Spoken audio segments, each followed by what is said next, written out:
Oh, come left. Get up, come left, get up, come left, get up. Come on, come on, get onto the back of it. Come on, come on.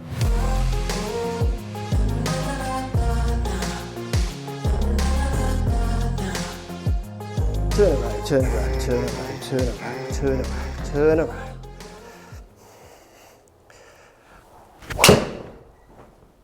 Oh, have we? Are we literally there? That's gonna have to go, go, get up, get up. Oh, it's 310, 311 if it's straight at its front edge. I just want to share with you how much I've changed my swing and how I've done it to hopefully help you understand that you can do this. I just want to share with you some really simple ideas that I apply that have completely shifted the needle in my golf. So look, just bear with me for this slightly technical part and I'll break it down for you, and I've done other videos on this, but I want to share how this is achieved rather than what is achieved. So just look at this blue graph, this little moving dot here. See the moving dot? When I hit the ball, I am not jumping yet. I'm not out of my jump. This is my vertical force and I'm still not launching. Where the left image here, you can see as I come into impact, I'm now, well, I'm 6% in my vertical at the most. So I'm launched, I'm starting to let go, I'm out. So, and you can see the shapes from the impacts. The shapes from the impacts are amazing. Look at the difference in what I'm trying to do in my knees, in my legs, and then in turn my grip has had to change, which we're going to talk about. How my arms come across my body is changing. But obviously the visual difference here is, look at the legs, how much straighter this one is. Well, you can see on this one, I'm still buried in this foot, basically. So what are the biggest takeaways that you can take from this, what I've achieved? Hitting that 320 green has been something I've wanted to do for a long time, and I'm not going to hit it now because I've stopped and recorded and talked, but I definitely feel like it's there in every session now if I apply this new technique. I mean, I'm 114 club head speeds here. You know, I'm getting up 165 ball speed, you can see top left here, and 114 club head speed, where that other swing, the early swing, that was 108. I mean, that's a massive shift of the needle. So the first thing that had to change, and this is the thing I don't see enough of golfers doing, which I want you to really think about, is intent. My intent had to completely change for me to start Healy cutting it like that, working on moving the needle of what I wanted to achieve, which was to hit this 320 green, basically hit it longer. I mean, that's a miss hit with 161 ball speed. We're talking 153 ball speeds when I first got this plate. So my intent just changed. The whole idea of me trying to find every fairway out there had to go, and the idea of me trying to move the ball further down the course had to come in. And that was really hard, and this is one of the biggest things I see that amateurs struggle with. Changing a safe intent is scary and worrying. And I get that, like, it is hard to change something that works, like for me, works to a half decent standard. Certainly one that sustains me having a channel that I'm not afraid for you guys to watch me play golf in, and those kind of ideas. So the goals of what I wanted to achieve have obviously changed, but the intent of wanting to send it out there was the first thing. And that is the biggest thing that amateurs just fall back on every time. They say intent, they articulate intent, but they haven't always got the ability to carry it through because they're worried of change. So that's the first one. The second thing that was massive in changing what I've done from that intent is being able to measure exactly where forces and energies then come out. So having the launch monitor and the plate allows me to see where I'm sapping, losing energy that I'm putting in, which you can see from those blue bars. Me having a big vertical force after I've hit the ball is just pointless. I need to put it in there before I hit to try and get it out and put it onto that ball. And that's the last bit of the puzzle that's kind of transformed me to get closer and actually now start hitting this green at 320. But the intent had to be there for me to start measuring those ideas. Oh, come on. Still, even while talking, doing a video, now it's going to be a bit short, but it's close. 163 ball, come on. The next thing that had to change, which was just huge for me, was my hold. I'm just going to use this wall to try and explain this. So basically, if you think about that video, so of me sliding my knee across, let's pretend I want to hit this wall as hard as possible. I was trying to do it in a way where I go almost ahead of the wall and then try and line things up back here to get my face square and those kind of ideas to hit target. So I was doing a lot of adjustments to try and get back. It wasn't about speed. If I was going to knock this wall down, which I'm not going to do because I haven't got the strength, but if I was going to try to, I would be going back here to be going this way to hit this back of the ball, back of the wall. And my lead leg to do that is basically really posting up. I'm not going beyond like you saw in that first video. Now for that to actually work, I've had to redo my hold.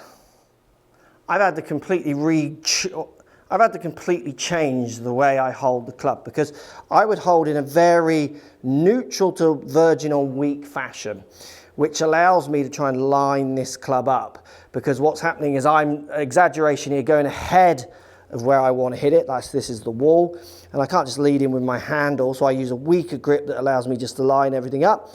Very good at lining things up. People who know me, I'm hitting fairway, but it's not going to knock that wall down. So many world-class players you'll watch who are hitting basically this way. So for me, I've had to go lead hand 2 to lead hand with a glove on, a good 3. You don't see the 4th with the glove on, and when it's down in position, which is a bit more there, which feels super, super strong. Because remember, my intent's changed, and my intent needs to be built around these kind of ideas opposed to these kind of ideas. So now what happens is my setup changes, and anyone watching this video who's tried to change their swing, hopefully this is resonating with you. It shows you how crucial your intent is, because you're going to have to commit. So I had to commit to grip that feels fundamentally wrong for something I've played with for years and years. But again, because I'm able to measure, and I know you're not all able to measure, and I think that's a shame, but the more you can get out there and measure any of the changes that you're trying to make, then the better you'll be at committing to them.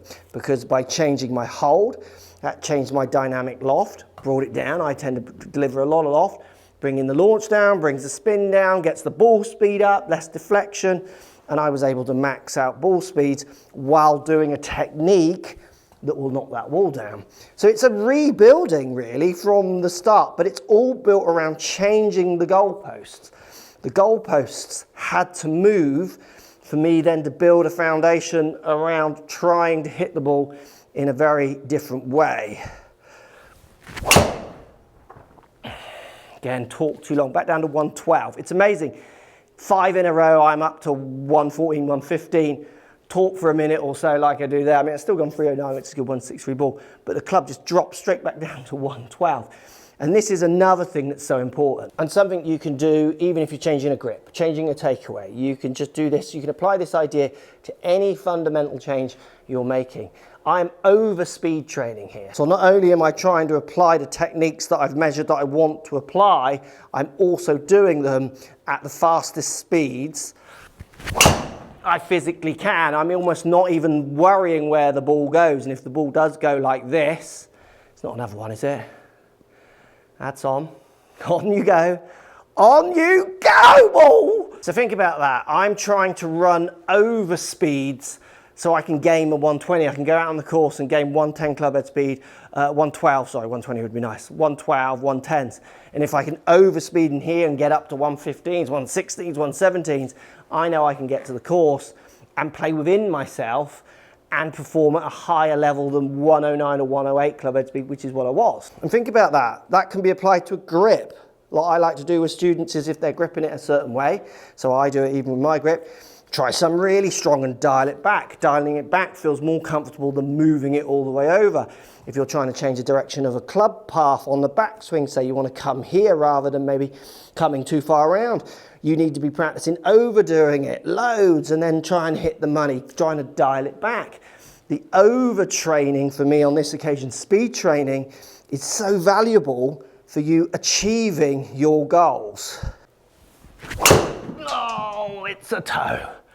But the speeds are still there, and that's what I'm trying to do. So I'm going to knock that down as a good one. I just hope I get a better strike. It's a high toe, which is giving it the dip. And there lies the last point of this. So Number one is intent. Number two is being able to monitor, measure as well as you can, as good as you can, if the intent is actually being applied, if it's coming out of the reel rather than the field when you're hitting.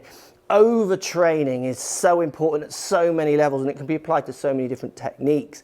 And then the last one is that one. You've got to fail. The only way you get better is by doing it wrong enough times to work out where better is. And so many golfers are too safe. They don't want to get it wrong.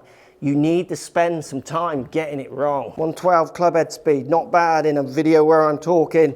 If I knew I was hitting more in a row, that would be up there 113, 114. Miss hit goes offline, don't mind. I just need to hit more to get the feel of that strike coming more towards the middle. But the club head speed, the intent, is being achieved. Oh, face was delivered wrong. Club head speed was 113. So it's a weaker flight, so it's not going to reach, but it's doing well considering that's my weak one, that's front edge. Let me know if this helps. Let me know if you want to know more about what I've done to try and change so dramatically. I go on these journeys, most of all, so I can share them with you guys and girls. I'm not trying to compete anymore. I'm just more interested in how to shift the needle for myself so I can apply it to other golfers. If you've got questions about how to shift the needle, post them in those comments down below. Where should we put the new green? Do we move it to 330? Is that the next goal? The intent changes to 330, does it? Or do I need to just keep it in this one, like, 8 out of 10 shot stuff, rather than maybe at the moment 4 out of 10? That's another one. You're welcome.